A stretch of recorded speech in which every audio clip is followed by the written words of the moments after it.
ঢাকা শহর ভালো জায়গায় বা ভালোবাসা থাকতে গেলে আপনি কর্ম ছাড়া একদিনও থাকতে পারবেন না, কর্ম করতেই হবে। আর শরীর আপনার কুলাক বা না কুলাক, তারপর আপনার কাজ করতেই হবে। এই যে আমি নাইমা আসলাম 4তলা বাসা, 4তলা থেকে নাইমা আসলাম।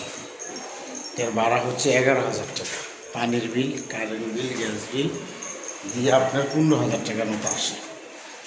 তাইলে আপনার যদি বাসা ভাড়ায় চলে যায় এত টাকা, তারপরে খানা, অন্য অন্য আনুষ্ঠানিক, তারপরে মেহমান, এবং কি আপনার একটু ঘুরতে ফিরতে যাওয়া, তার ভিতরে যদি হন 2 জন কামাই করে না, স্বামী স্ত্রী 2 জন কাজ করি, তাইলে মনে করেন যে কিভাবে আপনি বাড়িতে যাবেন, গ্রামে যাবেন, ঘুরতে যাবেন বা একটা জায়গা যাবেন, সেটা আর হয়ে ওঠে না।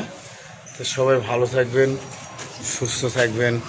বাসা থেকে বেরিয়ে যাচ্ছি কাজের উদ্দেশ্যে। আল্লাহ হাফেজ।